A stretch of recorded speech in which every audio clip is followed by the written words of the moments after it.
Every morning at exactly 7:47, the same black Escalade tore across my front lawn and crushed the roses my dead wife planted before she died. Dirt flying, sprinklers snapping, 8-inch tire ruts carved straight through her memorial garden, and every single time, the driver never even touched the brakes. I ran out once and screamed for her to stop. She rolled down the tinted window, smiled at me and said, "HOA access. You can't do a thing about it." Cheryl Blackstone, HOA Vice President, license plate, HOA Parez. Police reports went nowhere. HOA meetings went nowhere. Lawyers took my money and gave me silence. 47 mornings in a row, the system protected her. So for the 48th morning, I stopped asking for help and started solving this like an engineer. What would you do if someone kept destroying your spouse's memorial? Drop your revenge fantasy below. Let me paint you the picture of what paradise looked like before it turned into a war zone.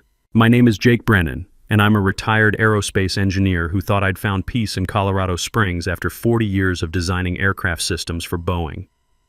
Sarah and I bought our corner lot in Meadowbrook Heights thinking we'd found our retirement sanctuary.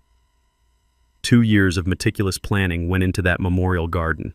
Heirloom roses from her grandmother's farm in County Cork, Ireland, native Colorado wildflowers that bloomed in synchronized waves, and a hand-carved granite bench where I'd drink my morning coffee while watching hummingbirds visit her carefully positioned feeders.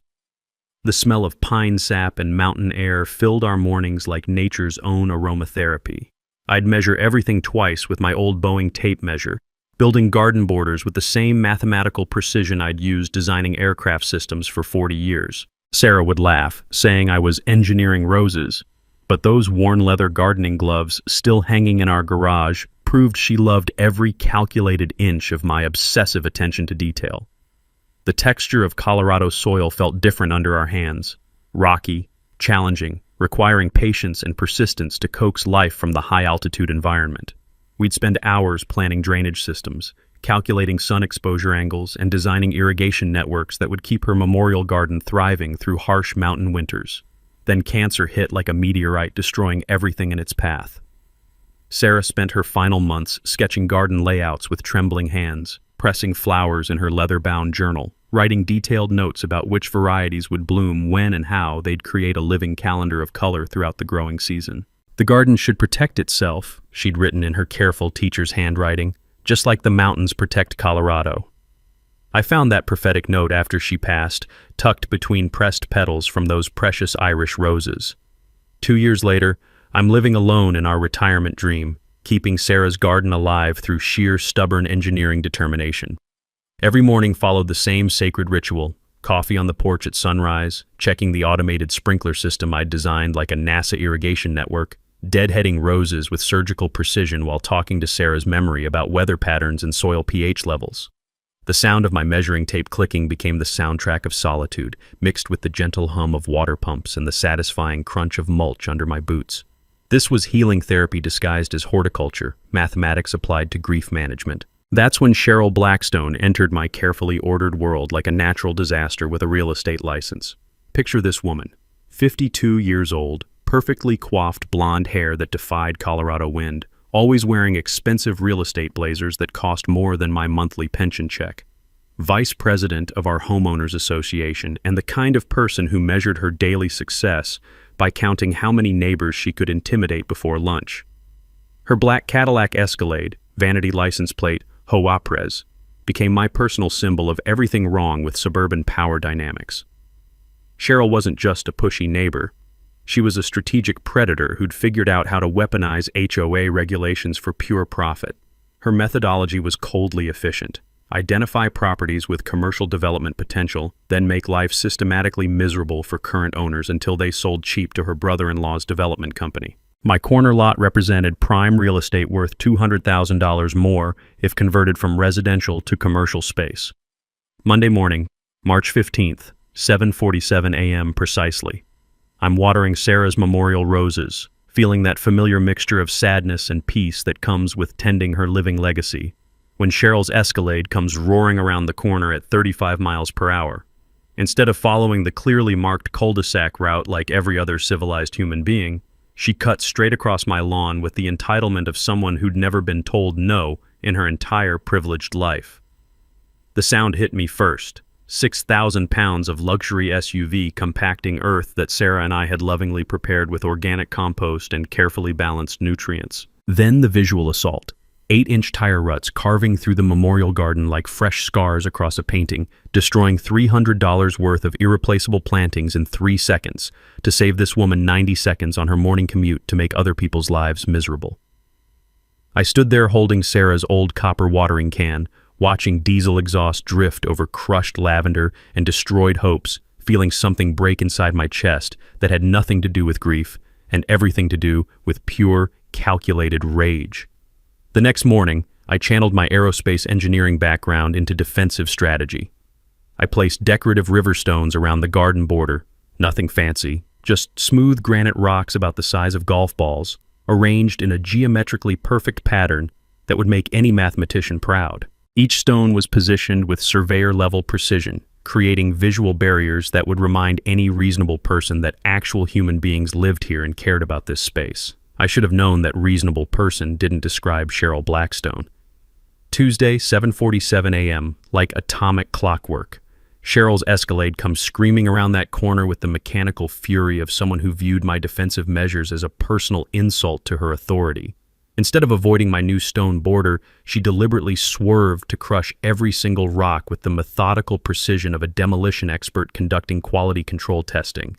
I watched through my kitchen window as she targeted each stone individually, her luxury SUV's tires grinding granite into powder while widening the damage zone by 3 feet in each direction. The sound of crushing rock mixed with revving engine noise created a symphony of suburban warfare that echoed off our peaceful mountain backdrop.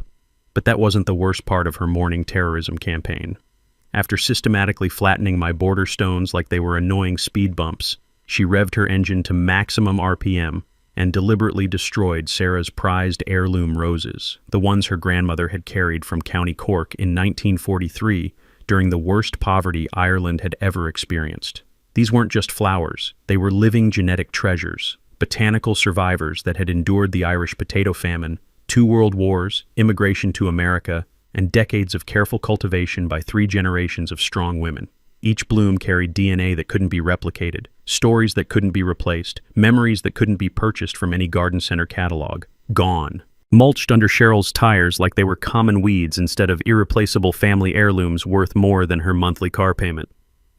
The financial calculation hit like a precision-guided missile. $400 minimum to replace, assuming I could even locate comparable heirloom varieties from specialty growers who maintained historical rose genetics. 6 months minimum growing time to regrow what had taken decades to develop into full maturity.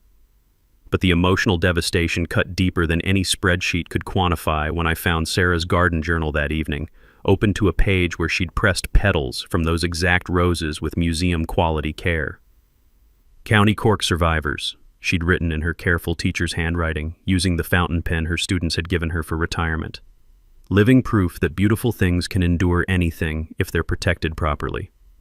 Not anything, apparently. Not Cheryl Blackstone's morning temper tantrum disguised as transportation convenience. Time for engineering countermeasures. I installed an $800 professional security camera system with motion detection capabilities, GPS coordinate tracking, and military-grade timestamp documentation. My aerospace background proved invaluable. I positioned those cameras like a satellite surveillance network, covering every possible angle with overlapping fields of view that would make NASA proud. Each violation would be documented with courtroom-quality evidence, measured with scientific precision, and filed in both digital and hard copy formats for future legal action. The whir of camera motors tracking movement became my new morning soundtrack, along with the satisfying electronic beep of my computer spreadsheet recording damage costs with mathematical accuracy. Trespassing incident number 1, $300 in heirloom plantings destroyed. Incident number 2, $400 in irreplaceable roses eliminated. The escalation pattern was becoming predictable, and predictable patterns could be mathematically modeled and strategically countered. But Cheryl discovered my surveillance network faster than I'd calculated in my threat assessment planning. Thursday morning, she storms up to my front door with the confident aggression of a federal prosecutor approaching a hostile witness. Turns out she'd noticed the cameras during her Wednesday morning violation routine and had prepared a legal counterattack worthy of someone married to the HOA's general counsel. "Those cameras better disappear within 24 hours, she announced with courtroom authority, waving a manila folder full of official-looking documents that appeared legitimate to casual inspection. "I have emergency access rights through this property. Fire Department easement, Section 12B of the Municipal Emergency Services Code. You're obstructing emergency services, which constitutes a federal crime." She produced paperwork that looked professionally prepared, official county letterhead, embossed seals, legal terminology designed to intimidate homeowners who lacked legal training. Emergency vehicle access, she claimed with prosecutorial confidence, required completely unrestricted passage through my corner lot for fire trucks, ambulances, and police vehicles. Any barriers whatsoever, including security cameras, constituted willful obstruction of emergency services, punishable by substantial federal fines and potential criminal prosecution. "Document everything," I told her calmly, remembering Sarah's advice during her cancer treatment when dealing with insurance companies and medical bureaucrats. My dead wife taught me that paper trails protect innocent people from institutional bullying. Cheryl's perfectly applied makeup couldn't hide the momentary flash of genuine anger in her cold eyes at my refusal to be intimidated by her legal theater performance. 3 days later, Cheryl escalated to full legal warfare. The certified letter arrived with all the bureaucratic flourishes designed to intimidate ordinary citizens: official HOA letterhead, sequential case numbers, multiple official stamps, and citations of made-up aesthetic guidelines requiring pre-approval for all security installations exceeding standard residential norms. $200 per day in accumulated fines until the cameras disappeared completely. The documentation looked professionally prepared because Brad Blackstone, Cheryl's husband and our HOA's legal counsel, had crafted every intimidating word with law school precision. This wasn't random harassment. This was systematic legal intimidation designed to bankrupt anyone who dared challenge Cheryl's authority through financial attrition rather than actual legal merit. I dealt with government bureaucracy during my 40-year Boeing career, navigating FAA regulations and military contract requirements that could ground entire aircraft programs over paperwork technicalities. But HOA politics operated on a completely different level of creative corruption that made federal agencies look transparent and accountable by comparison. The board rubber-stamped Cheryl's complaint without discussion, debate, site inspection, or even basic fact-checking. $6,000 in accumulated penalties unless I voluntarily removed the only protection my property possessed against ongoing vehicular assault. They'd engineered a perfect legal catch-22. Document the violations to build a criminal case, or accept financial ruin by removing the documentation system. Classic authoritarian strategy. Make resistance more expensive than compliance, but Cheryl had fundamentally underestimated my technical background and stubborn engineering persistence. 40 years of aerospace work teaches you to read complex technical documents with microscopic attention to detail and obsessive fact-checking protocols. When you're designing aircraft systems, one misplaced decimal point can kill hundreds of people, so you verify absolutely everything twice through independent sources. I spent the entire weekend in our community center basement, surrounded by the musty smell of deteriorating paperwork and fluorescent lighting that hummed like dying insects, researching our HOA charter with the same methodical intensity I'd used analyzing flight safety manuals for potential catastrophic failure modes. The original HOA filing from 1987 contained absolutely no camera restrictions, no aesthetic guidelines beyond basic architectural consistency, and definitely no authority for arbitrary daily financial penalties without proper legal procedures and resident notification requirements. What I discovered instead were 23 separate illegal amendments added between 2015 and 2023, all signed by the exact same legal counsel, all systematically failing to meet Colorado HOA law requirements for mandatory resident approval through proper voting procedures. Here's the crucial knowledge nugget that changed everything. Colorado Revised Statute 3833.308 requires 67% resident approval for any HOA bylaw modifications or enforcement policy changes. Cheryl's amendments had never achieved this legal threshold. In fact, most neighborhood residents had never even been notified that votes were supposedly taking place. Translation: every fine, every regulation, every enforcement action from the past 8 years was completely invalid under Colorado state law.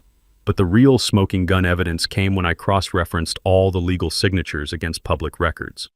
Brad Blackstone, Cheryl's husband and obvious co-conspirator, was the attorney who'd personally written all 23 illegal amendments while serving as our HOA's supposedly neutral legal counsel.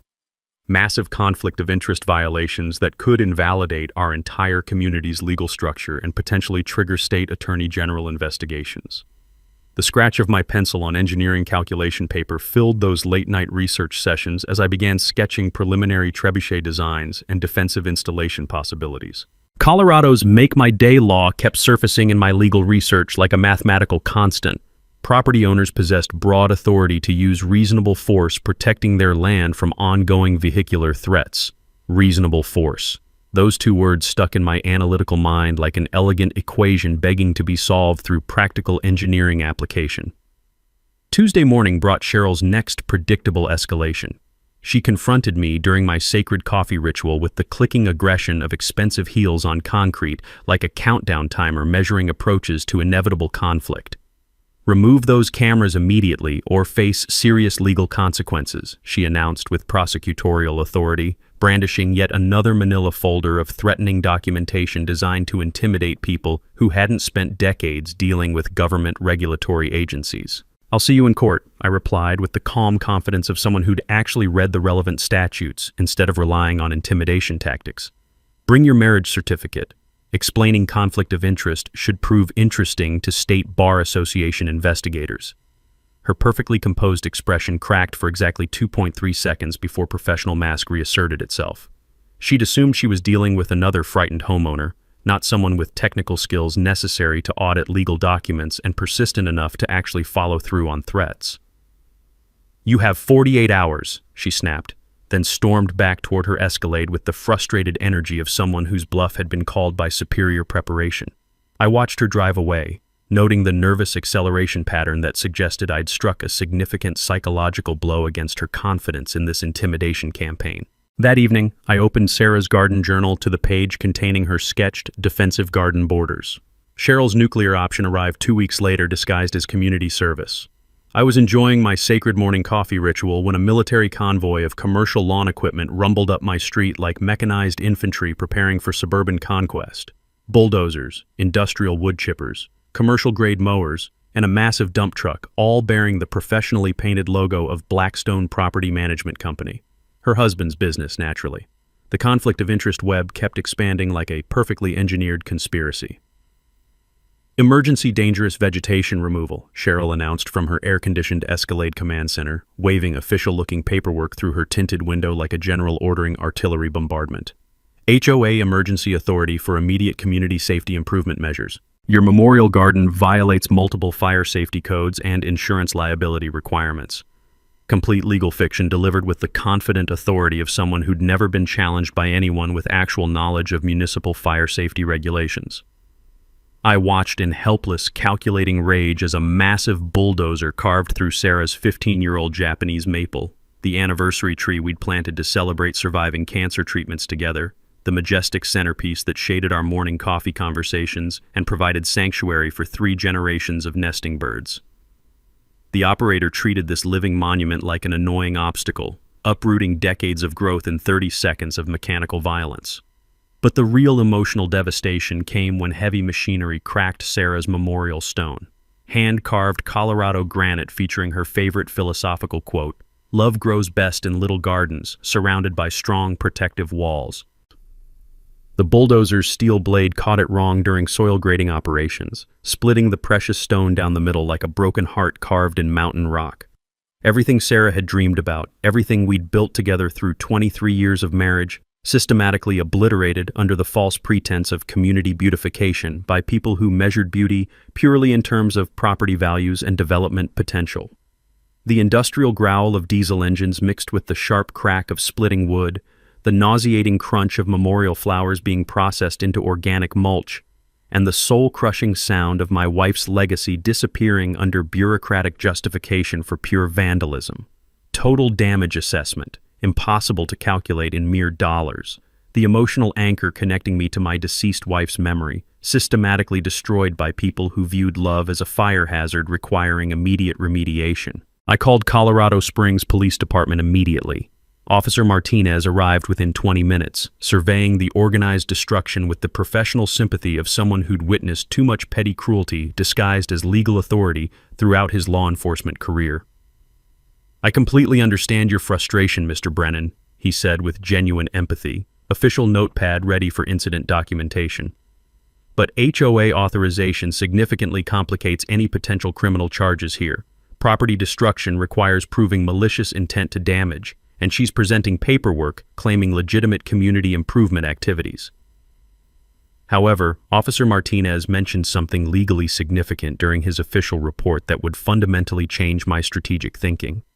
Colorado's property defense laws, he explained with careful professional neutrality, were considerably broader than most citizens realized or most criminals expected. Colorado Revised Statute 18-1-704.5 specifically allowed reasonable defensive force to protect private property from ongoing vehicular threats, including repeat trespassing by the same individuals using motor vehicles as weapons of intimidation. "Sometimes Colorado law protects property owners much more comprehensively than people think," he said quietly while handing me his professional contact card. "Might be worth consulting a qualified attorney about legal defensive installations and property protection rights."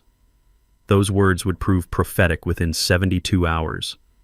That evening, I transformed my grief into precision engineering fury.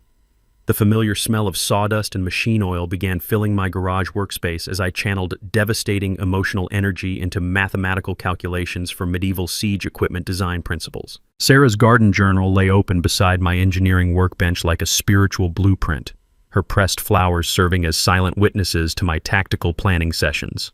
Trebuchet physics became my obsessive focus. Kinetic energy equals mass times velocity squared. Gravitational potential energy converts to projectile momentum through mechanical advantage systems.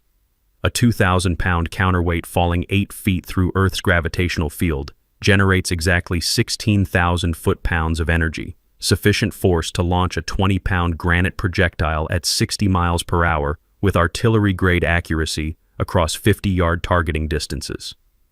My neighbor Fred knocked on my garage door around 9 p.m., drawn by the sounds of serious construction activity echoing through our quiet residential neighborhood. "Jake, that definitely looks like medieval siege equipment under construction," he observed, with the practical appreciation of someone who'd spent 40 years operating precision machinery for automotive manufacturing. "It's kinetic sculpture," I replied without looking up from trajectory calculation spreadsheets. "Artistic expression of defensive gardening concepts combined with historical military engineering appreciation." Fred grinned with conspiratorial understanding and immediately rolled up his sleeves. "Need professional help with the precision metalwork and mechanical engineering components?" That moment marked when I realized our entire community was quietly rallying behind my cause like neighbors supporting resistance against occupation forces. My attorney consultation with Jennifer Walsh completely revolutionized the strategic landscape. She specialized in Colorado property law with the kind of sharp legal intellect that could dissect HOA nonsense like a precision scalpel cutting through bureaucratic tissue paper. When I presented Officer Martinez's suggestion about defensive installations, her experienced eyes illuminated with the excitement of someone who'd discovered buried legal treasure. "Colorado's Make My Day law extends far beyond simple home invasion scenarios," she explained with growing enthusiasm, spreading comprehensive legal documentation across her polished conference table.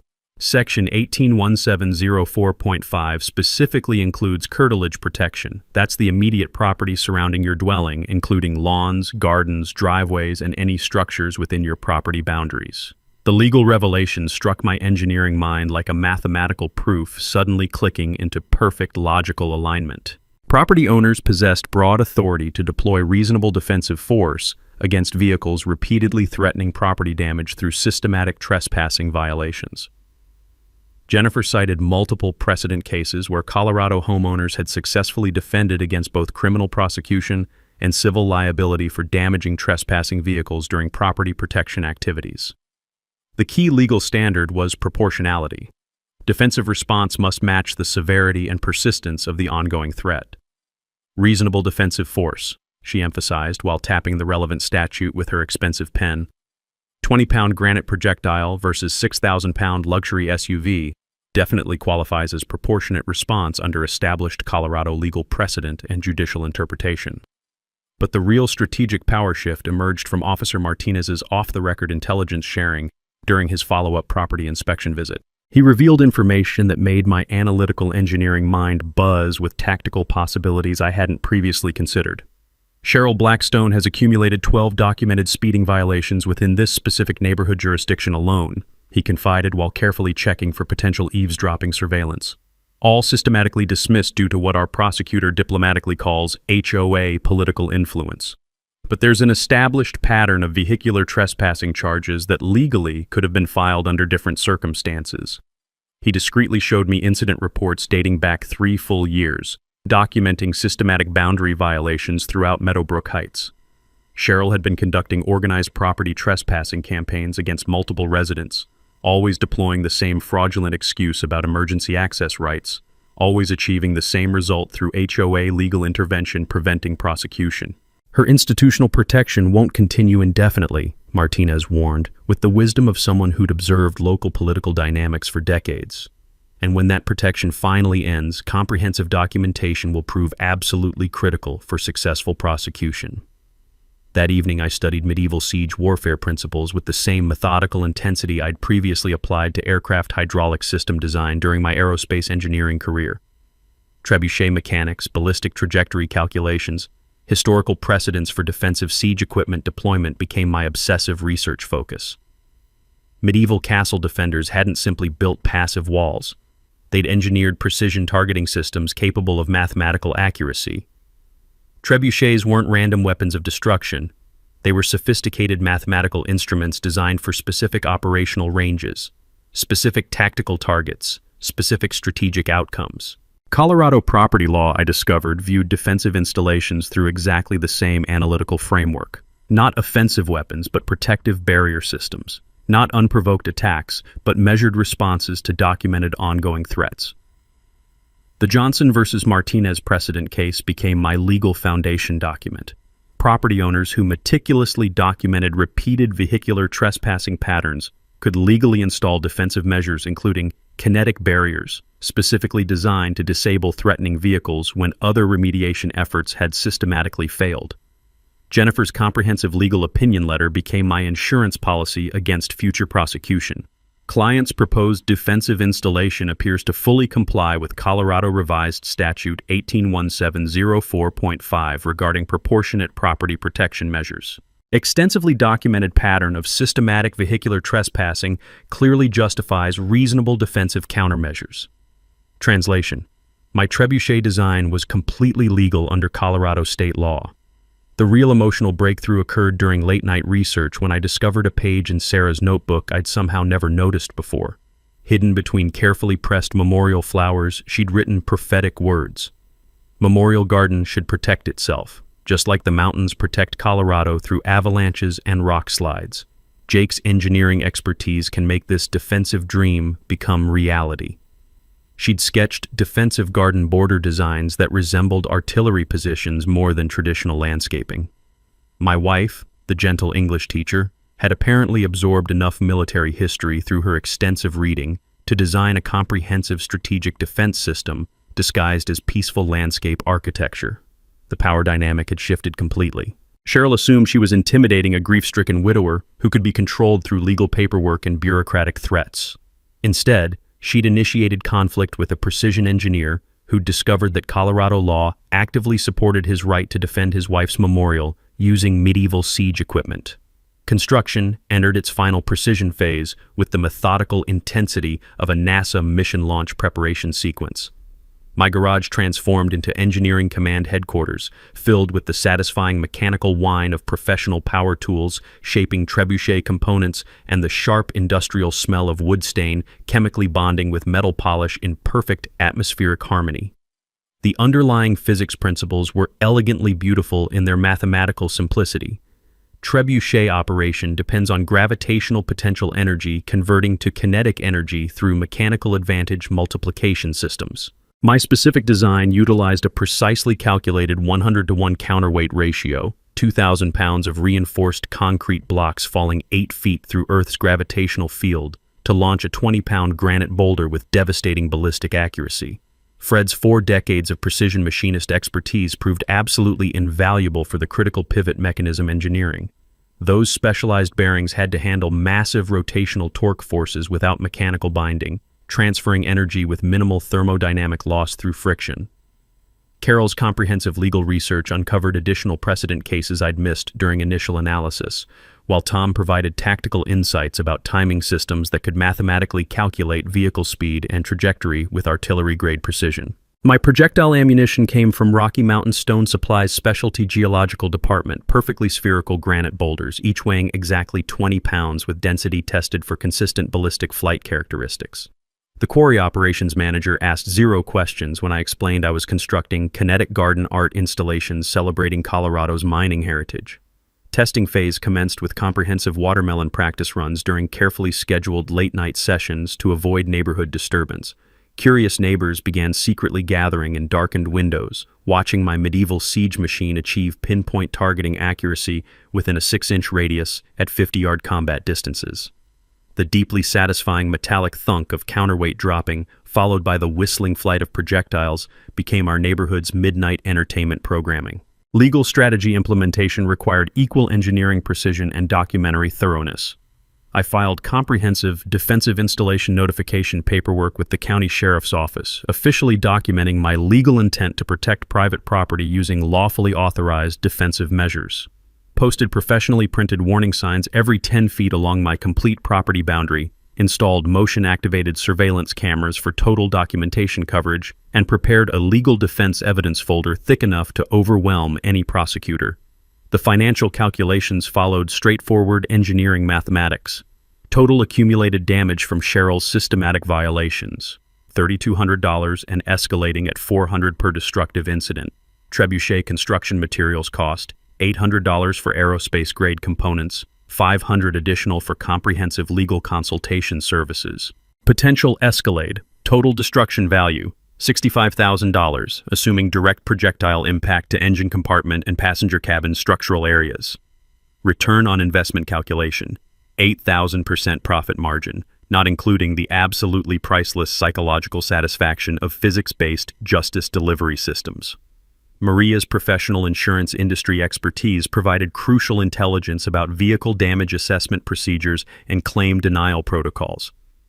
Direct impact damage from projectile weapons during commission of criminal trespassing activities, she explained with technical authority, provides insurance companies with every legal excuse to deny coverage completely. Cheryl would face personal financial responsibility for total vehicle replacement costs.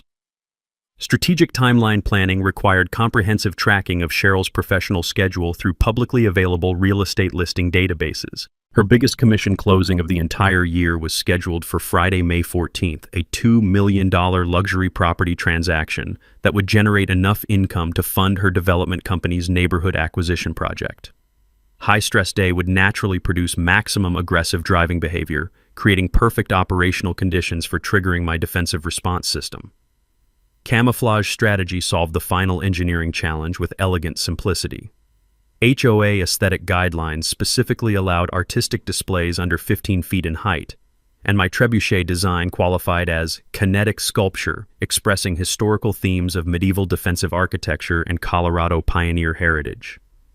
Even Cheryl couldn't legally complain about legitimate art installations without revealing her true intentions to control every aspect of neighborhood life. The completed machine's technical sophistication exceeded most NASA launch systems in terms of precision targeting capability. Integrated laser rangefinder for exact distance measurement, digital wind speed calculator for trajectory adjustment compensation, motion sensors for automatic target acquisition and tracking. My aerospace engineering background had created a defensive weapon system that belonged in the Smithsonian Institution, disguised as backyard garden art. Final testing protocols used pumpkins as practice ammunition since they accurately approximated the weight and aerodynamic flight characteristics of granite boulders without creating property damage liability during calibration procedures. Targeting accuracy remained mathematically consistent, impact zone predictable within 3 inches at operational combat range under normal atmospheric conditions. Sarah's memorial garden site watched over my final preparation activities like a spiritual blessing from beyond. Her cracked memorial stone caught morning sunlight through the damaged surface, those struggling Irish roses attempting to regrow from Cheryl's systematic destruction. The loyal hummingbirds continued visiting her feeders, tiny witnesses to the defensive system that would finally provide permanent protection for their peaceful sanctuary. My engineering mind deeply appreciated the poetic symmetry of the situation. Cheryl had chosen to violate my property using kinetic energy principles, 6,000 pounds of mass moving at 37 miles per hour. My defensive response would employ exactly the same physics, just more efficiently applied through superior engineering. Cheryl discovered my comprehensive warning sign system on Tuesday morning, and her response revealed the absolute depths of her pathological arrogance and complete disconnect from legal reality. Instead of reconsidering her daily property violation routine like any rational human being would, she organized a demonstration tour specifically designed to showcase my convenient access route to potential real estate investors and development company representatives.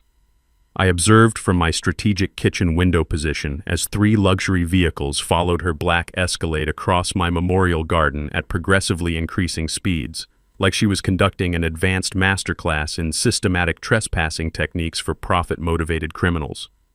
Her enthusiastic sales pitch to the assembled clients was clearly audible through my deliberately opened windows, providing perfect audio documentation for future legal proceedings. Established emergency access easement provides secondary vehicular access to all adjacent properties, she announced with prosecutorial confidence, gesturing toward my legally posted warning signs like they were merely quaint neighborhood decorations. Previous property owner voluntarily agreed to community convenience corridor usage, extremely practical arrangement for emergency services response, and general traffic flow optimization. Pure criminal fabrication delivered with the smooth confidence of a seasoned confidence artist who'd perfected her technique through years of successful intimidation campaigns. But Cheryl's elaborate performance theater revealed her critical strategic error that would ultimately destroy her entire scheme. She was actively marketing my ongoing property violation as a permanent selling feature for adjacent development lots, creating multiple criminal witnesses to systematic trespassing while building completely false legal expectations for future property buyers who would discover the truth too late. My response followed established military communication protocols. Certified letter number 48 was delivered via registered mail with mandatory signature requirement and complete legal documentation.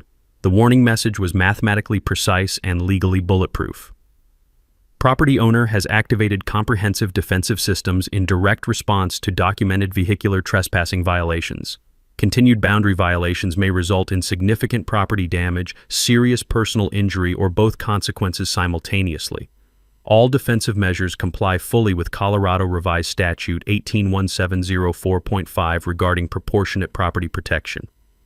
My trebuchet received final calibration adjustments based on Cheryl's newly aggressive driving pattern modifications and seasonal atmospheric changes. Hourly wind speed measurements recorded through digital monitoring equipment, vehicle approach speed documented through multiple synchronized camera angles, kinetic impact calculations refined to account for temperature variations affecting air density and projectile flight characteristics.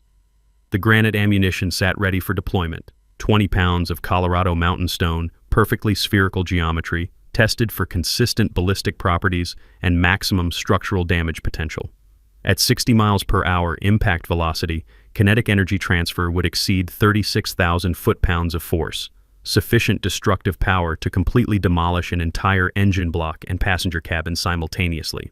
But Cheryl's escalation campaign revealed a deeper conspiracy when I conducted comprehensive background research on the property tour participants. All 3 potential buyers represented her brother-in-law's development company through various shell corporation arrangements, and their supposed interest focused entirely on demolition cost estimates for existing residential structures rather than actual property purchase intentions.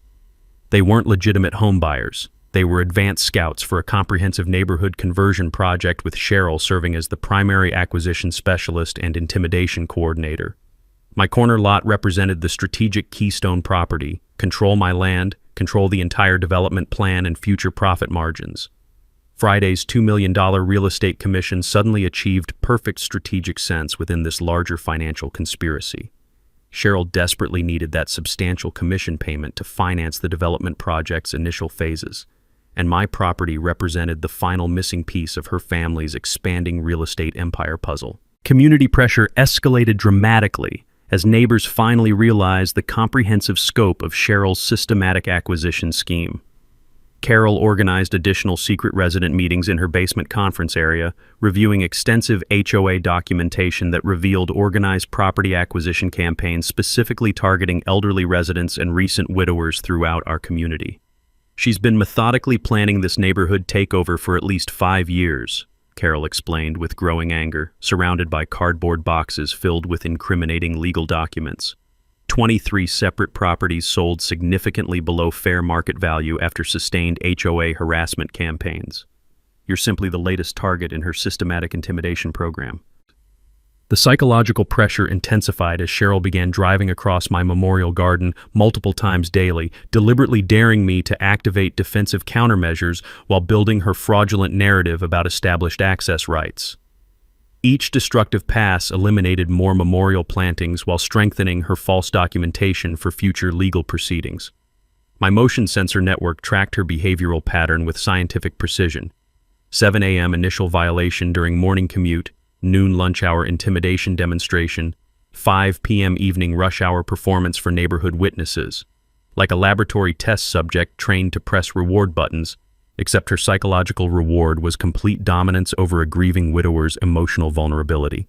Technical preparation achieved NASA-level operational sophistication. My targeting system could calculate Cheryl's approach speed, vehicle trajectory, and optimal projectile intercept coordinates with artillery-grade mathematical precision. The trebuchet's release mechanism waited for my activation signal like a coiled mechanical spring loaded with 2 full years of suppressed grief and steadily building rage. Cheryl's ultimate gambit materialized Thursday evening in the form of an emergency HOA meeting notice that revealed the full scope of her authoritarian ambitions. Critical community safety hazard assessment, the official agenda declared with bureaucratic pomposity, featuring my property listed as the primary discussion item requiring immediate board action. Her comprehensive strategy was transparently obvious. Declare my trebuchet a public nuisance threatening neighborhood safety, force its complete removal through HOA regulatory authority, then celebrate her victory with the biggest real estate commission of her entire career. The meeting was strategically scheduled for Friday at exactly 4 p.m., precisely 30 minutes before her crucial $2 million closing appointment across town. She'd planned to publicly humiliate me in front of the entire community, then speed across my memorial garden one final triumphant time while rushing to collect her massive commission check and seal her development company's financial future. Psychological warfare, executed at its most coldly calculated level of strategic manipulation.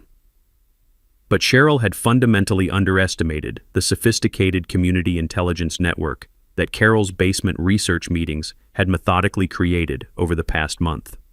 By Thursday evening, I possessed complete knowledge of every detail in her elaborate scheme, including confidential architectural plans for converting my corner lot into a commercial parking structure designed to serve the development company's strip mall construction project. Sarah's memorial garden was literally scheduled for transformation into a striped asphalt rectangle featuring numbered parking spaces and concrete wheel stops. My final preparation phase entered military-grade operational readiness with systematic precision that would impress Pentagon logistics coordinators. The trebuchet received comprehensive lubrication maintenance on every moving mechanical component. Granite ammunition was positioned for instantaneous loading procedures, and my targeting calculations were verified against Friday's detailed weather forecast and atmospheric condition predictions. Meteorological analysis. Wind speed 5 miles per hour from southwestern direction. Air temperature 68 degrees Fahrenheit. Atmospheric pressure stable at optimal levels. Absolutely perfect environmental conditions for precision delivery of kinetic justice through superior engineering application. Community mobilization efforts surprised everyone involved, including my own expectations about neighborhood solidarity during crisis situations. Fred organized our local veterans as official witnesses with military documentation protocols. Carol prepared comprehensive legal evidence packages proving HOA authority limitations regarding artistic installations and property rights. Tom established live stream broadcasting equipment for real-time social media coverage and permanent documentation. Even Maria strategically positioned herself for professional insurance claim photography services. Purely coincidental timing, she claimed, with obvious conspiratorial satisfaction. Friday morning delivered Cheryl's most aggressively destructive violation in our entire 2-year conflict history. At precisely 7:47 a.m., she roared across my memorial garden at 42 miles per hour, generating massive clouds of Sarah's disturbed soil while simultaneously laying on her horn like a mechanical war cry designed to announce her complete dominance over my emotional vulnerability. But this morning's assault included coordinated backup support. 3 HOA board members followed in separate vehicles, systematically documenting my supposed failure to maintain acceptable community standards, while deliberately trampling the last surviving Irish roses into the earth with their tires like an organized military unit destroying enemy supplies. I stood motionless on my porch drinking coffee with mathematical calm, watching the systematic destruction of everything Sarah had loved and planned during her final months, feeling the solid weight of granite ammunition in my pocket like a promise of justice waiting to be fulfilled through physics and Colorado law. The trebuchet waited silently in my backyard like a sleeping giant, its massive counterweight poised with gravitational potential energy incarnate. At 3:30 p.m. sharp, the emergency HOA meeting convened in our community center with all the ceremony of a military tribunal. Cheryl presented her case with courtroom precision and prosecutorial authority. My trebuchet constituted a dangerous weapon threatening public safety, violated established community aesthetic standards, and endangered property values through medieval intimidation tactics designed to terrorize law-abiding residents. Mr. Brennan's obvious grief has clearly affected his rational judgment, she announced to the assembled residents with false sympathy masking pure calculation. This so-called art installation represents nothing more than a weapon of mass destruction disguised as garden decor, threatening every family in our peaceful community. Board members nodded in rehearsed synchronization until Carol stood up with her comprehensive research folder and legal documentation. Motion to dismiss all proceedings, she declared with courtroom authority. Colorado Revised Statute 3833.308 requires 67% resident approval for any new regulatory restrictions. This meeting lacks proper legal notification, established quorum requirements, and fundamental legal authority to impose new restrictions. Her meticulous legal research had uncovered the nuclear option that would destroy Cheryl's entire power structure. Every single HOA action from the past 8 years was completely invalid due to systematically improper procedures and unauthorized regulatory overreach. The meeting devolved into complete chaos as 23 residents simultaneously demanded immediate refunds for illegally imposed fines and penalties. Cheryl's carefully constructed empire crumbled in real time as her systematic corruption became undeniable to everyone present. 4:15 p.m. Cheryl stormed out of the meeting screaming threats about lawsuits and property rights while obsessively checking her expensive watch. Her $2 million closing waited across town, but first she had one final message to deliver. 4:37 p.m. precisely. Cheryl's black Escalade accelerated toward my corner lot with the mechanical fury of someone whose entire criminal empire had just collapsed in public humiliation, engine roaring with 2 years of accumulated arrogance and desperate rage over her complete HOA meeting defeat. My sophisticated motion sensor network detected vehicle approach at exactly 47.3 miles per hour, faster than any previous violation, fueled by pure psychological desperation to reassert dominance through vehicular intimidation. Absolutely perfect targeting data for an aerospace engineer's calculated revenge operation. I stood calmly on my porch with coffee cup steady in my hand, watching my trebuchet's precision laser rangefinder automatically lock onto its approaching target with mechanical inevitability. The magnificent machine had been waiting for this exact moment with patient mechanical precision, massive counterweight suspended in gravitational potential, throwing arm cocked at optimal angle, granite ammunition loaded and ready for physics-mandated delivery of medieval justice. Cheryl's Escalade crossed my property boundary traveling 47.3 miles per hour according to my digital speed calculation systems. Motion sensors triggered my targeting computer. 2,000-pound counterweight began its inevitable 8-foot gravitational descent toward Earth's center. Pure physics assumed complete control from that moment forward. The counterweight fell with mathematical certainty, transferring exactly 16,000 foot-pounds of gravitational energy through precision-engineered mechanical advantage systems. My throwing arm snapped forward like medieval lightning concentrated into mechanical form, launching 20 pounds of Colorado granite in a perfect parabolic trajectory toward mathematical destiny and poetic justice. Flight time, 2.8 seconds of suspended anticipation. Impact velocity, 58 miles per hour of concentrated kinetic energy. Force at contact, 36,000 foot-pounds focused into one perfectly spherical piece of mountain stone. Catastrophic impact. The granite boulder smashed through Cheryl's windshield with the explosive sound of expensive German safety glass, disintegrating into geometric fragments scattered across my memorial garden like crystal confetti celebrating victory. Her luxury vehicle's roof caved inward as 20 pounds of mountain stone transferred its complete kinetic energy into structural destruction, trapping her in the driver's seat like a metal coffin designed by physics and justice. The engine compartment crumpled with satisfying metallic violence as the boulder continued its momentum-driven trajectory, completely crushing the engine block and destroying everything forward of the firewall in spectacular mechanical devastation. 6,000 pounds of luxury SUV transformed into twisted metal sculpture in the space of one perfect engineering moment that would replay in my memory forever. Cheryl's Escalade skidded sideways across my lawn, front bumper torn completely away. Hood accordion pleated against the passenger compartment with artistic precision. Steam hissed dramatically from the destroyed cooling system, while various automotive fluids leaked rainbow patterns into Sarah's memorial soil like mechanical blood offering tribute to her memory. Total vehicle destruction, magnificently achieved through superior engineering and Colorado law. Witnesses materialized from every direction like they'd been strategically positioned for this climactic moment. 12 neighbors with smartphones recording everything in high-definition glory. Fire department personnel arriving for Tom's perfectly timed emergency call about a serious vehicle accident. 3 potential buyers who'd followed Cheryl from the HOA meeting, cameras documenting the spectacular end of her real estate empire in real-time social media coverage. Carol positioned herself with professional-grade video equipment capturing every detail while Fred live-streamed directly to his engineering forum community. Even Officer Martinez appeared with suspiciously perfect timing, surveying the mechanical wreckage with barely concealed professional satisfaction. I walked with measured calm from my porch toward the destruction zone, my footsteps crunching rhythmically on safety glass scattered like crystal celebration across the lawn where Sarah's roses had once grown in peaceful beauty.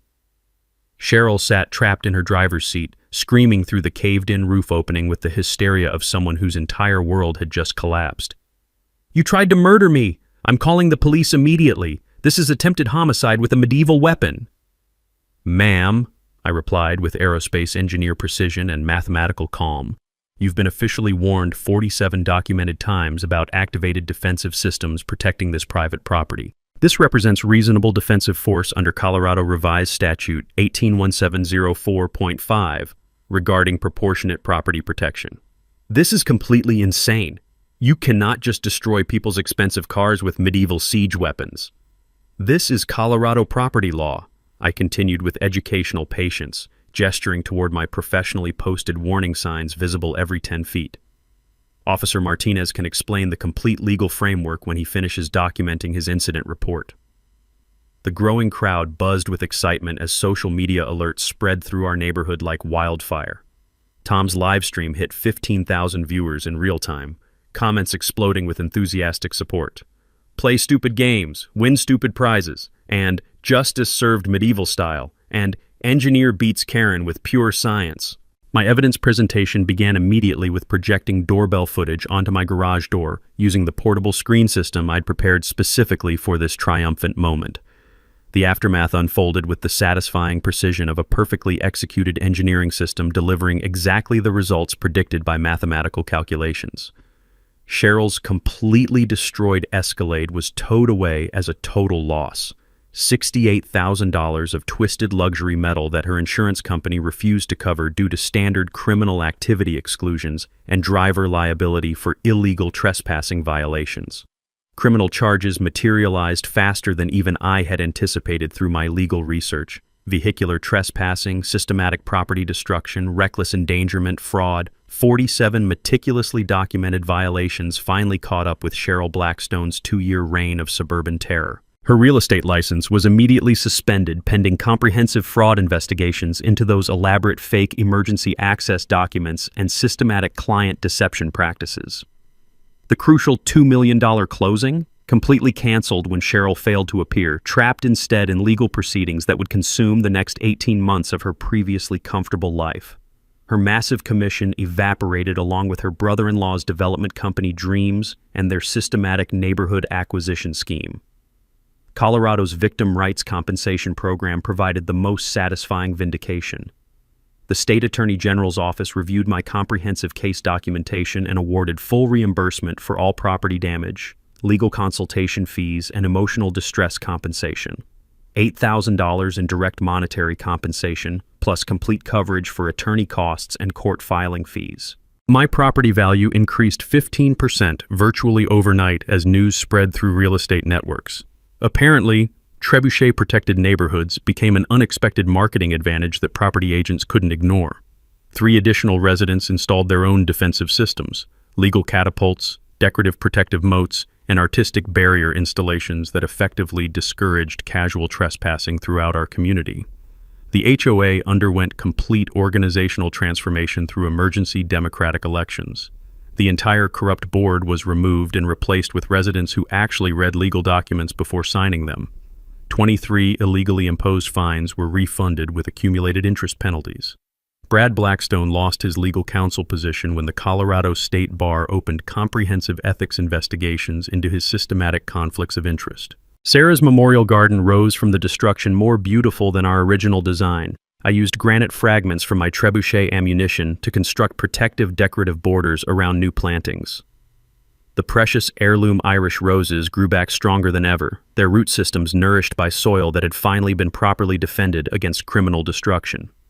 The cracked memorial stone was professionally restored using traditional Japanese kintsugi repair techniques, filling structural cracks with metallic gold to celebrate survival and strength, rather than attempting to hide previous damage. Love grows best in little gardens, now gleamed with golden beauty, stronger and more beautiful for having survived systematic attack. My trebuchet achieved permanent installation status under Colorado's artistic expression protection laws. Engineering students regularly request guided tours. Medieval weapons societies officially named me their annual Defender of the Year. Benetarians were reserved neo-tools. The Discovery Channel produced a full documentary, Medieval Justice, Modern Property Wars, that aired nationally to excellent ratings. The Veterans Memorial Defense Fund emerged directly from my unexpected fame and social media attention.